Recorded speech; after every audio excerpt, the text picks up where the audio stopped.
Good day, I'm Stephen McHugh, and this is your JIS News for Friday, March 22. Persons seeking housing in Kingston and St. Andrew will soon have more options. That's as a result of yesterday's groundbreaking for a $4 billion 176-unit apartment complex called the Cambridge. Located on Musgrave Avenue in New Kingston, the complex is part of a $6 billion investment in the housing sector over the past 2 years by Guardian Life. Prime Minister Andrew Holness used the groundbreaking to challenge investors to assist in the transformation of Kingston, which he says is underutilized. The truth is that Kingston's carrying capacity in terms of population could be well over 1 million people. Could be well over 1 million. But the truth is that half of the population almost leaves every night and comes in every morning. What you want for a city, for it to be vibrant and growing, you want the population to live, eat, sleep, play, do business right here. Sitting on 3 acres of property, the Cambridge will boast a swimming pool, tennis court, gym and jogging trail.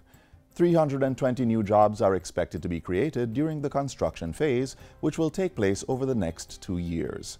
Prime Minister Andrew Holness is now in the American state of Florida for a Caribbean Leaders Summit with the country's President Donald Trump. Talks will center on security cooperation, the potential opportunities for energy investment, the Venezuelan crisis, and a Chinese presence in the region. Before his departure Thursday, the Prime Minister was briefed on security matters by heads of the Jamaica Constabulary and the Defense Forces. Mr. Holness is joined in the U.S. by National Security Minister Horace Chang and the Office of the Prime Minister's Director of Communications, Robert Morgan. The Caribbean Leaders Summit, which is being held at Mar-a-Lago, will see U.S. officials and leaders from the Bahamas, Dominican Republic, Haiti and St. Lucia in attendance. Minister of Industry, Commerce, Agriculture and Fisheries Audley Shaw is in charge of the government until the Prime Minister returns on Sunday.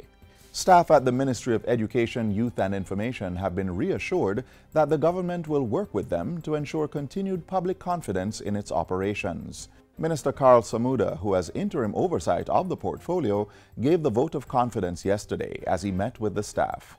Mr. Samuda commended the workers for their great service to the education sector. He revealed that his focus will be on identifying any weakness in general management, procurement or other areas. The minister told the staff that if any such weaknesses were found, they would be addressed in accordance with good governance principles. Prime Minister Andrew Holness assigned Mr. Samuda to the ministry on Wednesday following the resignation of former Minister Ruel Reid. The United Kingdom's Department for International Development, DFID, has donated $51 million to the Justice Ministry to assist with streamlining court services. The allocation will allow for restructuring the Office of the Director of Public Prosecution by transferring more than 60 clerk of courts to that office. The Justice Ministry signed a Memorandum of Understanding on Wednesday to allow for these changes in the island's courts. So the idea now of the clerk of courts being taken out of administrative duties and just concentrating on prosecutorial work means that not only will cases be better organized, better prosecuted, but better outcomes will result. Minister Chuck says the move will assist with the case backlog in our courts. DFID is very keen on ensuring that cases move through the system very speedily, especially matters concerning corruption, matters concerning various money laundering, and these are sadly too often in our courts. But this is important for us to send a signal to the corrupt and to the launderers that we are going after them. Beneficiaries under the National Insurance Scheme will be able to apply for funeral grants online starting April 1. Permanent Secretary in the Labor and Social Security Ministry, Colette Roberts-Risden, made the announcement on behalf of the Portfolio Minister recently. She says this will be part of a pilot for the automated application process for funeral grants. We are going to be piloting that process at our Ripon Road office, and by the end of the year we will have ironed out all the kinks so that when persons make their funeral grant applications, we will be able to make that payment within 2 weeks. Applicants should have all the necessary information and documents in advance so that processing may be done speedily.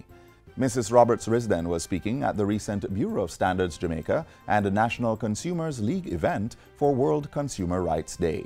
And finally, the Education Ministry is partnering with the Montego University College to host the Caribbean's first International Mathematics Teaching Summit. The summit, which will take place from March 25 to 27, will be held under the theme Mathematics for Sustainable Economic Growth and Job Creation. President of Montego, Dr. Asburn Pinnock, says the summit will engage math experts from Eastern countries such as Finland, Japan, Singapore, New Zealand, Australia, the United Kingdom, and the United States. We also understand that there's a close link between mathematical concept and mastering mathematical concepts and skills and economic development of countries. And we have seen where these countries that we speak of that are doing so well in mathematics also are doing very well in economic development. Dr. Pinnock was speaking at a recent JIS think tank. He says the presenters are from some of the top countries in the program for International Student Assessment, PISA.